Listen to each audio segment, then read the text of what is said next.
ஓம் மகாலட்சுமியை ச வித்மகே விஷ்ணு பத்னியை ச தீமகி தன்னோ லக்ஷ்மி பிரச்சோதயாத். ஸ்ரீ குருபியோ நமக. அனைவருக்கும் நமஸ்காரம். இன்று வரலட்சுமி விரதம். அன்னை வரமகாலட்சுமி அஷ்ட ஐஸ்வர்யங்களுக்கும் அதிபதியாக திகழ்கிறாள். அவளை பூஜிப்பதால் நமது வாழ்வில் செல்வம் குறைந்திடாமல் செல்வத்தை வாரி வழங்கி நம்மை சுபிக்ஷமாக வாழச் செய்வாள். அத்துடன் நமது தொழில் வேலையில் நல்ல முன்னேற்றத்தையும் தரக்கூடியவள்.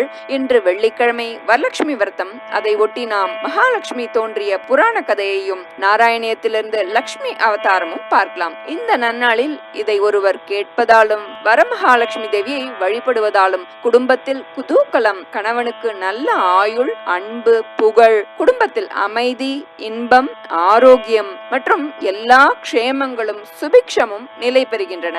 அத்துடன் மகாவிஷ்ணு அன்னை மகாலட்சுமியை போற்றி சொன்ன சில முக்கிய நாமங்களையும் பார்க்கலாம். நமது வீடு லக்ஷ்மி கட்டாட்சத்துடன் நிறைந்திருக்க, லக்ஷ்மி நம் வீட்டில் தங்க, செல்வம் பெருக, நம் வீட்டிற்கு லக்ஷ்மி தேவியை வரவேற்க, அவளை ஈர்க்கும் விதமாக என்ன வைத்தால் லக்ஷ்மி தேவி நமது வீட்டில் தங்குவாள், செல்வம் பெருகும் அப்படின்றதையும் நாம தெரிஞ்சுக்கலாம். முதல்ல மகாலட்சுமி தோன்றிய புராண கதையை பார்க்கலாம். தேவர்களுக்கும் மனிதர்களைப் போல நரை, திரை, மூப்பு, சாக்காடு எல்லாமே இருந்தது. அதுல இருந்து தேவர்கள் விடுபடணும்னு நினைச்சா இந்திரன்ட்ட போய் கேக்குறா. இந்திரன் பிரம்மாட்ட போய் முறையிடுறார். ஆனா அவரோ நானும் திரைன்ற 2வது கட்டத்துல தான் இருக்கேன், அதனால மகாவிஷ்ணுட்ட போய் முறையிட்டா இதற்கு தீர்வு கிடைக்கும் அப்படின்னு சொல்றார். எல்லாரும் சேர்ந்து போய் மகாவிஷ்ணுட்ட முறையிடுறா.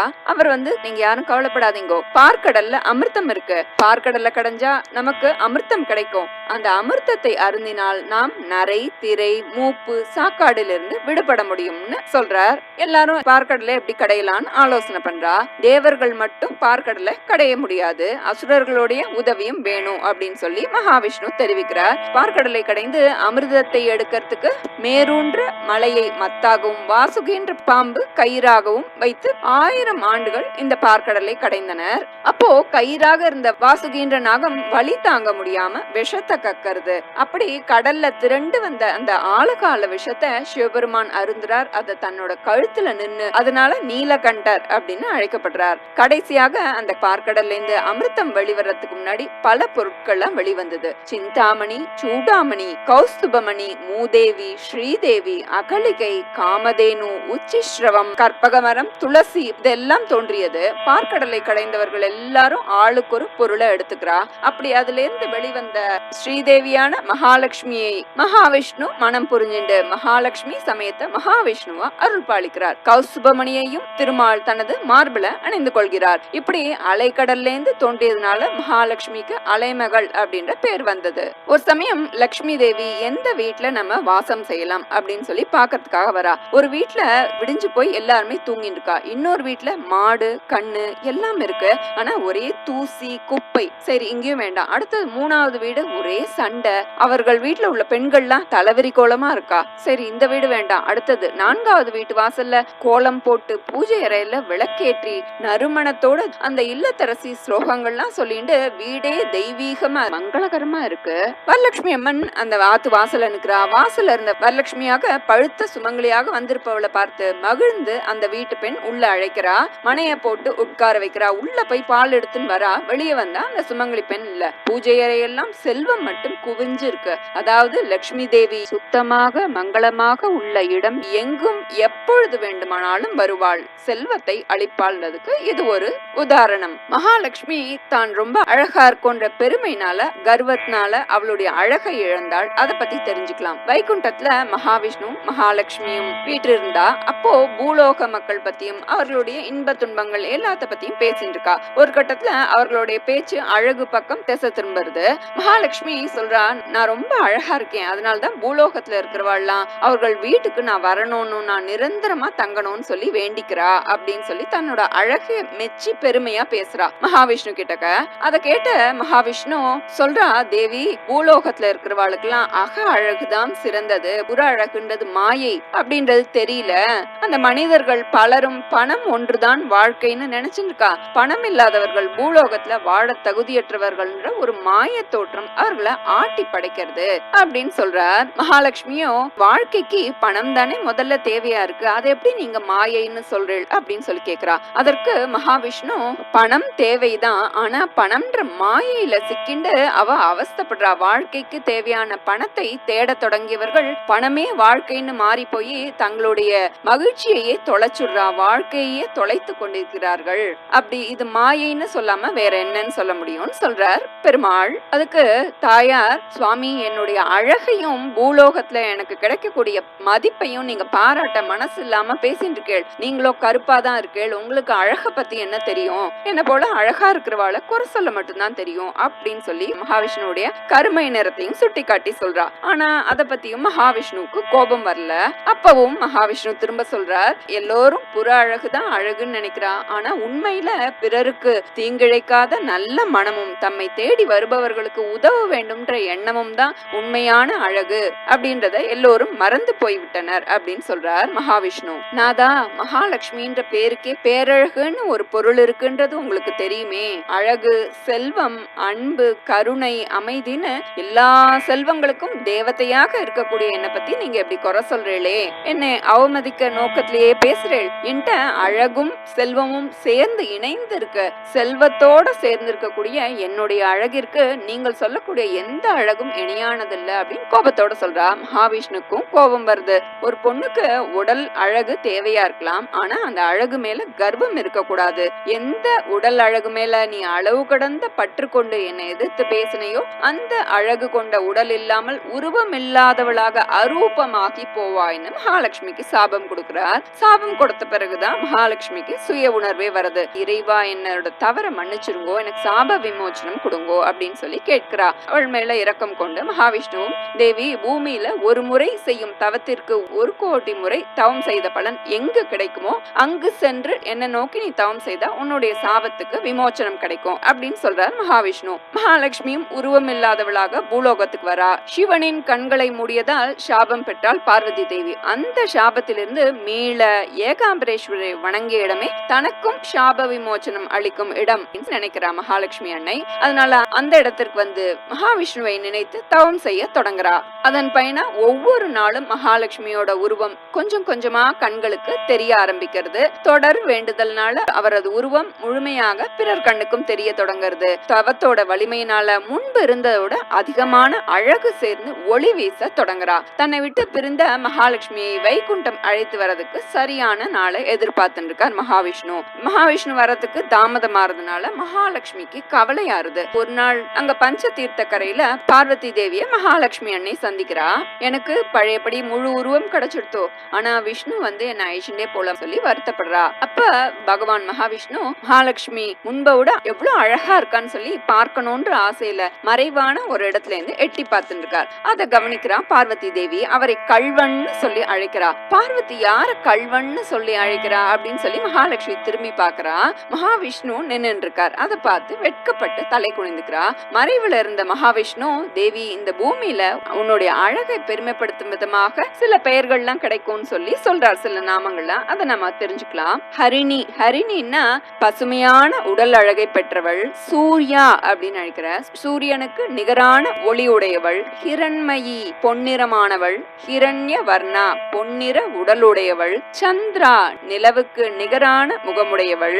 ஆர்த்ரா, அதானு நீரில் தோன்றியவள். பத்மஸ்திதா, தாமரையை இருப்பிடமாக கொண்டவள். பத்ம வர்ணா, தாமரை நிறமுடையவள். ஆதித்ய வர்ணா, சூரியகாந்தி தோற்றமுடையவள். கர்ஷினி, அதானும் பெருகும் பசு செல்வமானவள். பிங்களா அப்படின்னா செம்மை நிறம் கொண்டவள்னு பல பெயர்கள் உனக்கு கிடைக்கும். இந்த திருத்தலத்துக்கு வந்து உன்னை வணங்கி வழிபடுபவர்களுக்கு அழகின் மீது இருக்கும் மோகம் குறையும்னு சொல்லி மகாலட்சுமி தன்னோட அழைச்சிட்டு வைகுண்டத்துக்கு திரும்புறார். அழகுன்றது கால மாற்றத்தால் மாறக்கூடியது, அது நிலையானதில்ல. பிறருக்கு தீங்கிழைக்காத மனமும் எந்த எதிர்பார்ப்புகளும் இல்லாம பிறருக்கு உதவக்கூடிய குணமும் தான் உண்மையான அழகு அப்படின்றத உணர்த்தும் விதமாக மகாலட்சுமி பெற்ற சாபமும் விமோச்சனமும் இருக்குன்றத நாம தெரிஞ்சுக்க முடியறது. வீட்டில் லட்சுமி கட்டாட்சம் பெருக என்ன செய்யணும் அப்படின்றத தெரிஞ்சுக்கலாம். உலகில் உள்ள அனைத்து செல்வங்களிலும் குடிக்கொண்டிருப்பவள் அன்னை மகாலட்சுமி. அது மட்டுமின்றி தனம், தானியம், சந்தானம், சௌபாகியம், வைராகியம், தைரியம், வெற்றி, மன அமைதின்னு அனைத்தையும் வழங்குபவள். பார்க்கடலில் பிறந்த திருமகளை அஷ்டலட்சுமியாகவும் வழிபடுவதால் அஷ்ட ஐஸ்வர்யங்களும் கிட்டும். வீடு லட்சுமி கட்டாட்சத்துடன் நிறைந்திருக்க லட்சுமி தேவியை வரவேற்கும் அனைத்து முயற்சிகளையும் வழிபாடுகளையும் நாம் மேற்கொள்ள வேண்டும். லட்சுமி தேவிக்கு விருப்பமான பொருட்களாக நம் முன்னோர்கள் என்ன பொருட்கள்லாம் வலியுறுத்தி சொல்லியிருக்கா, எப்படி அன்னை ஈர்க்கப்படுவாள், எதையெல்லாம் வைத்தால் செல்வம் பெருகும்னா இனிப்பு கல்கண்டு, இனிப்பு பொருட்கள் மேல அன்னை மகாலட்சுமிக்கு பிரியம். அதனால கல்கண்டு உள்ள இனிப்பு பொருட்கள்ல லட்சுமி கட்டாட்சம் நிறைந்திருக்கும். மஞ்சள் குங்குமம் மங்களகரமானது, லட்சுமிக்கு உகந்தது. பார்க்கடலில் பிறந்தவள்ன்றதுனால கடலில் இருந்து கிடைக்கும் உப்பு மகாலட்சுமியின் வடிவம். அதனால்தான் பணத்தை போலவே உப்பையும் கடனாக கொடுக்க கூடாது. இத்துடன் பால், தேன், தாமரை, தானிய கதிர், நாணயங்கள், இது 5ம் பஞ்சலட்சுமியின் அடையாளங்கள் அப்படின்னு சொல்லப்படுது. குறிப்பா வெள்ளி கிண்ணத்துல நாணயங்கள் வீட்டில் வைத்திருந்தால் செல்வம் செழிக்கும். வியாபார இடங்களில் வைத்திருந்தால் தொழிலில் உள்ள தடை நீங்கி லாபம் கிட்டும். பில்வ மரத்தில் லட்சுமி வசிப்பதால் லட்சுமி வாசம் அப்படின்ற பேர் உண்டு. ஸ்ரீ பில்வ நிலையாயே நமக என்று துதிக்கப்படுகின்றாள். வெள்ளிக்கிழமைகளில் லட்சுமியை வில்வ இலையால் அர்ச்சிப்பவர்களுக்கு சகல செல்வங்களும் கிடைக்கும் என்பது ஐதீகம். வெள்ளிக்கிழமை மாலை வேளையில் தாமரை வடிவிலான லட்சுமி கோலம் போட்டு அதன் மேல் 5 முக குத்து விளக்கை ஏற்றி வழிபட அந்த வீட்டில் லட்சுமி நிரந்தர வாசம் செய்வாள். இப்படி செய்தால் கன்னி பெண்களுக்கு விரைவில் திருமணம் கைகூடும் என்பது நம்பிக்கை. மற்றவர்களுடைய பசியை போக்கவும் ஏழ்மையை தீர்க்கவும் தானம் செய்வதும், ஆடு மாடு நாய் போன்ற விலங்குகள் மற்றும் பறவைகளுக்கு தானியங்கள் தண்ணீர் வைப்பதும், கஷ்டப்படுபவர்களுக்கு உதவி செய்யும் இடங்களில் நிரந்தர வாசம் செய்வாள் அப்படின்னு சொல்லப்பட்டிருக்கு. மேலும் கண்ணாடி, தாம்பூலம், அவரவர் உள்ளங்கை, சுமங்கலி பெண்களின் வகிட்டு பிரதேசம், பசுக்களின் பின்பகுதி, யானையின் தந்தம், அஸ்வம், சந்தனம், வெண்முத்து, உப்பு, மங்களமான நல்ல சொற்கள், வீடுகளின் நிலைப்படி, பூஜை மணியோசை, துளசி மாடம், தூய்மையான இடங்கள் அனைத்துமே லட்சுமி வாசம் செய்யும் இடங்கள். இப்படி நிறைய நம்ம சொல்லலாம். இப்போ நம்ம நாராயணியத்திலிருந்து லட்சுமி ஸ்வயம்பரம், லட்சுமி அவதாரம் பார்க்கலாம்.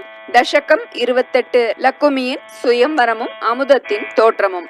கரளம் தரளானலம் புரஸ்தா ஜலதேருத்விஜகால கால கூட்டம் அமரஸ்துதிவாத மோத நிக்னோ கிரிஷஸ்தன்னிபபௌ பவத் பிரியார்த்தம் விமதத்சு சுராசுரேஷு ஜாதா சுரபிஸ்தாம் ரிஷிஷுன்யதாஸ்திரிதாமன் ஹயரத்னமபூததே பரத்னம் द्युतरुश्चाप्सरसुरेषु तानि जगदीश भवत्परा तदानीं कमनीया कमला बभूव देवी अमलामवलोक्य यां विलोलः सकलापि स्पृहयां बभूव लोकः त्वयि दत्तहृदे तदैव देव्यै त्रिदशेन्द्रो मणिपीठिकां व्यतारीत् सकलोपहृताभिषेचनीयैर्ऋषयस्तां श्रुतिगीर्भिरभ्यषिञ्चन् अभिषेकजलानुपातिमुग्ध त्वदपाङ्गैरवभूषिताङ्गवल्लीं मणिकुण्डलपीतचेलहार प्रमुखैस्ताममरादयोन्वभूषन् वर्णस्रजमातभृङ्गनादां ददति सा कुचकुम्भमन्दयाना पदशिञ्जितमञ्जुनूपुरा त्वां कलितव्रीलविलासमाससाद गिरिशद्रुहिणादि सर्वदेवान् गुणभाजोऽप्यविमुक्तदोषलेशान् अवमृश्य सदैव सर्वरम्ये निहिता त्वय्यनयापि दिव्यमाला उरसा तरसा ममानितैनां भुवनानां जननीमनन्यभावां त्वदुरो विलसत्तदीक्षण श्रीपरिवृष्ट्या परिपुष्टमास विश्वम् अतिमोहन विभ्रमा तदानीं मदयन्ती खलु वारुणी निरागात् तमसः पदवीमदास्त्वमेनाम् अतिसम्माननया महासुरेभ्यः तरुणाम्बुदसुन्दरस्तदा त्वं ननु धन्वन्तरीरुत्थितोऽम्बुराशेः अमृतं कलशे वहन्कराभ्याम् अखिलार्तिं हर मारुतालयेश. श्रीहरये नमः. கோபிகா ஜீவனஸ்மரணம் கோவிந்த கோவிந்தா.